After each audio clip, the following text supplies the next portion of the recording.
Login accepted.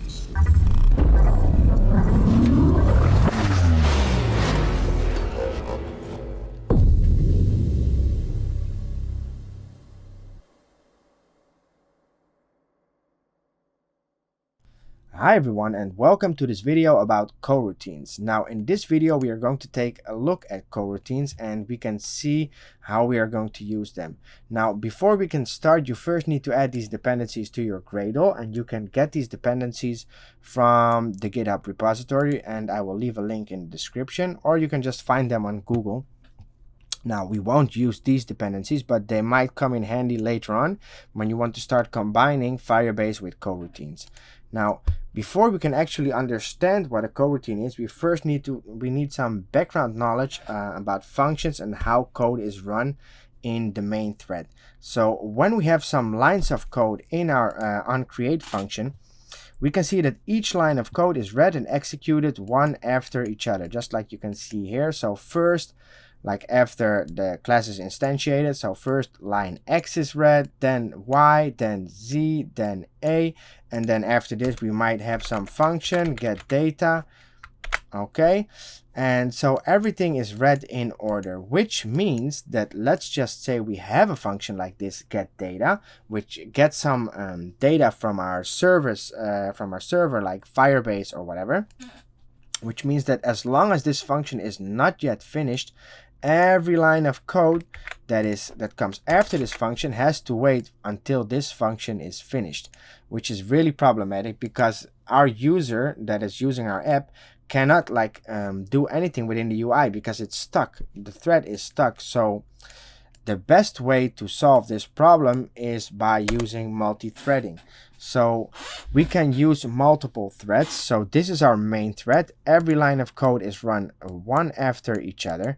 But when we open another thread, let's just say we have another thread over here, and we activate some functions in this thread. Let's just say val x xy is equal to 10. Let's just say this is run in a different thread, and let's also take this function over here, and let's just also paste this in our other thread. So when we create this this activity, let's just say we open the thread over here. Okay, so everything that's run in between is run on a different track, on a different thread. So we instantly from our main thread we get to these lines, and this is run on a different thread, so it gets run asynchronously, like right besides here. So your UI does not get stuck. Now this might be a little bit of a bad example.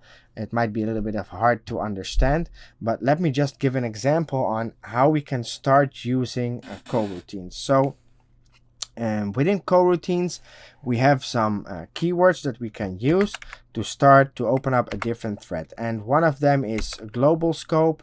After that, we can always type .launch. And now we are already in a coroutine. But after launch, you can always also give a context. So a specific context in which you want to launch that coroutine. So let's just call it a specific thread. And we do that by calling dispatchers. And when we press dot, you can see we basically have four main options. Okay. And if we choose IO for stands for input and output, so we can understand that it's used mostly for like network services, so for getting data, saving data, etc. Then we have the main, which is our actual main thread. So if we would use main, then we would actually block our main thread. So that would be problematic, but sometimes it's useful, and you will see that later on. Okay, then we have our default dispatcher, which is mostly used for bigger calculations. I don't know, you might have some algorithm running in the background. And then we have unconfined, which we won't look into in this video. I might do it later on, but if you want to know what is this, just search it on Google for now. It's not really important. We have another option. Let's just say we do want to use and open up a thread, which is like a custom thread that we created. You also have the option of opening a new single thread context. We can give it a name over here. Let's just call it my thread. Okay, and now we are running in our own custom thread, which is problematic because now we by ourselves have to take care of closing this thread every time or reuse it throughout our whole project, or else we will just be wasting resources, which is of course, yeah, let's just say problematic. So I almost never use my own custom threads, but I can understand that for some people this might be useful. So for now, let's just open up the dispatchers.io. Okay, let's paste these lines of code also in our coroutine, and let's just log some data over here. Let's just write tag, and let's just say, by the way, I have a const val over here of tag. For the people who are coming from Java and are not sure, this is just like a static string, which is constant, of course. And yeah, let's just make a log over here. Currently, I'm in thread, and let's just get the thread. So we can type thread.current thread and name. Oh, name. Okay, this will just log the name of our current thread. Now let's take this same line and also paste it after these lines of code. Now you can see that we have exactly the same lines of code, okay, but just imagine that there's some function in here that is getting data from our Firebase server. Sorry. So now let's just run this file over here, and you would know that normally in our main thread, just like I explained before, like every line of code is run one after each other. But now we are first opening this new thread, which is called the dispatchers.io, and then that thread starts running these lines. But it does take a little bit of more time to set up this thread. So the great thing is that this won't block our UI. So once our thread launches this line and it's opening a new thread, we already straight away jump through these lines, okay, and through the log. And we are not sure, like we can't know exactly where the execution is in this thread, exactly at what line. So let's just say that in our main thread I'm at this line. It might be that in our other thread we are still at line Z. So probably this line will be logged first before this one, because it's a little bit heavier, first of all, of opening up our thread. Let's just run this and see what happens. Okay, let me just load it up. Okay, so you can see, just like I said, first of all, it says currently I'm in thread main, which is our main thread, and then it says currently I'm in thread default dispatcher worker 1. Now you can't predict exactly like which work you will get. You might get 2, you might get 3, or you might get 4. And yeah, okay, so this is a nice and easy way of opening up a new thread within Android, but it's not seen as best practice to use global scope, and that is because global scope, you use this when you want your coroutine to be alive like for the same time as your application.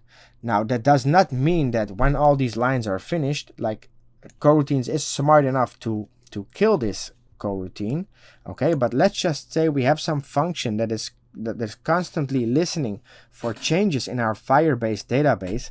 So this function will run until the end of our application or until we cancel it, which is also an amazing thing. It's pretty easy to cancel coroutines within Kotlin. So let me just say val job is equal to this specific coroutine.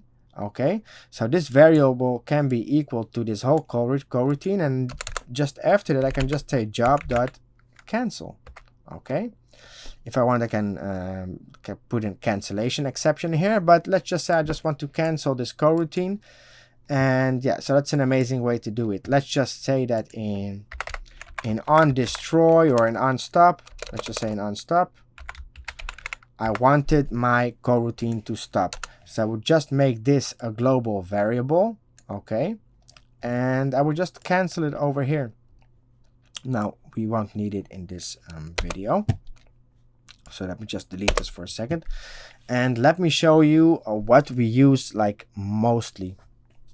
So when you use the standard dependency, which is, if I'm correct, these two, okay, then the only thing you will have available over here is global scope and I think coroutine scope. Yeah, the coroutine scope, okay, which is requesting a context. Okay, coroutine scope always requests a context right over here, so we don't need this. Let's just go back to global scope.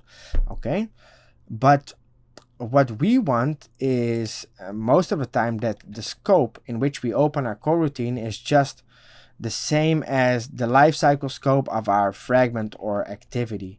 And for that we have, if I'm correct, it's lifecycle scope that launch.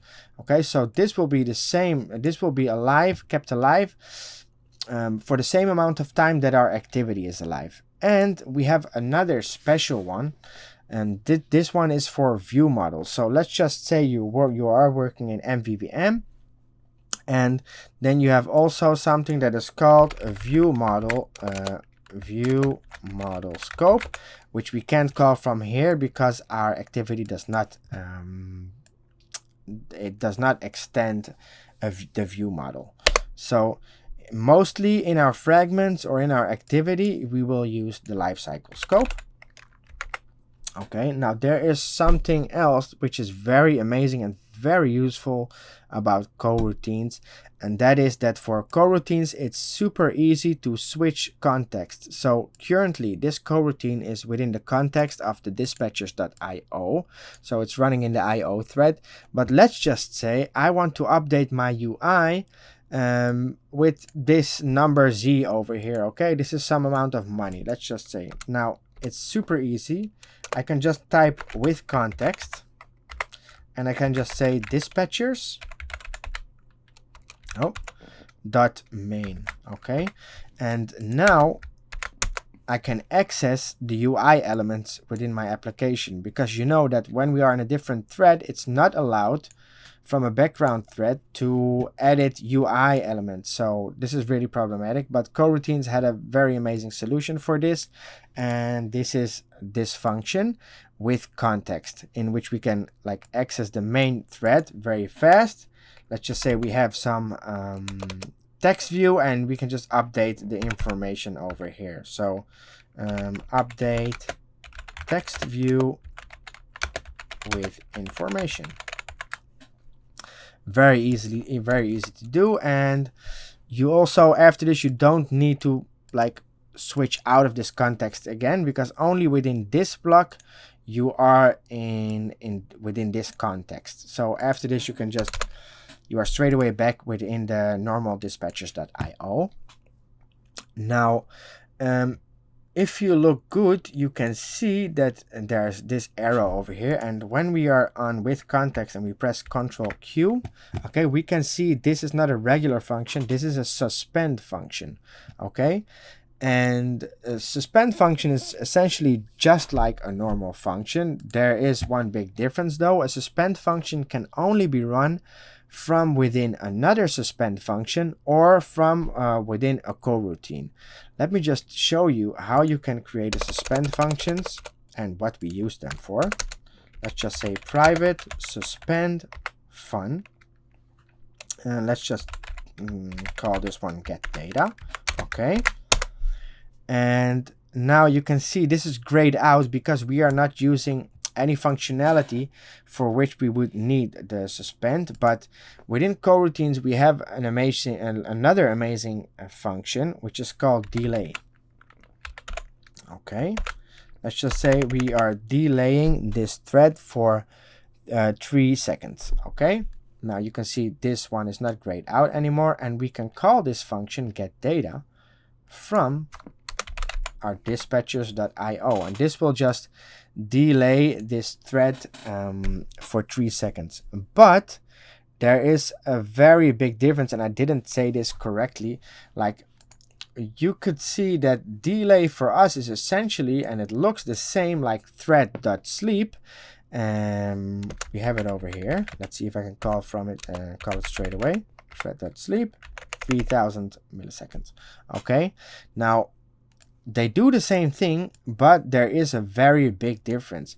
When we call thread.sleep, we stop the entire thread. Like nothing is going on this thread until these seconds are finished. The difference with delay is that it only pauses the current coroutine. So it only pauses the context in which this coroutine is. Okay, this does not mean that, let's say you have some other suspend functions that are running, other coroutine functions that are running within your app, these won't be paused. This won't kill the whole thread until you wake it up again. So let's just delete this for a second, and let's just put our get data function. Yeah, it's over here. And just to prove that I'm within the main thread over here, let's just paste this one also. Okay, currently I'm in thread with context, just so we can separate it for a bit. Yeah, and after that straight away we can paste. No, we don't need to, because we already have a log over here, and then we also have this log. Okay, let's just run this for a second and see what our delay does. Okay, so first of all, we start in our main thread, and then, oh, let me go up for a second. Then when we call get data, we are simulating, we're getting some data, and this is taking 3 seconds with our delay. So it took some time until this popped up. And then we can see we are in the main context, okay? Just like we can see over here. Here we can actually update our UI with the information we got. And then you can see this line of code. We got back into the dispatchers.io thread, and it's saying the default dispatcher worker 1. So yeah, that is coroutines, like a very fast and yeah, easy explanation. Now this has also a lot more functions, especially when you start using Firebase. But for now, I think this should be pretty clear. Let me just delete everything over here and give us a fast recap. So when you want to open up another thread from your coroutine, you just call lifecycle scope, but that only works if you have the dependencies that I just show you. You type launch, and you launch it from within a certain context. So let's just say dispatchers.io. Okay, you open up your curly braces, and congratulations, you are now within a different thread. Okay, let's say, okay, let's just write that here. Background thread. Okay, now you got some data over here, so you want to update your UI. You just type with context dispatchers.main. You open up your curly braces, and congratulations, you are in the main thread. Okay, so you can see how easy it is yeah, working with threads, even though somehow like I managed to explain it in like 15 minutes, and you should be able to already start like working a little bit with threads. So let's say you're already working with Firebase. Even if you don't have those Firebase dependencies, you can already start working in the background threads and start getting some data from Firebase. So that's it for this video. It was just like some small information on how we can use coroutines. Yeah, it's not perfect, but if you really want to get into this, like really look up the documentation. There's a lot of documentation and also lots of videos on YouTube. So for now, I really hope like this information helped you. If it did, then please leave a like. If you have any questions, type it in the comment section. I will answer as fast as possible, and I will see you in the next video. Thank you for watching.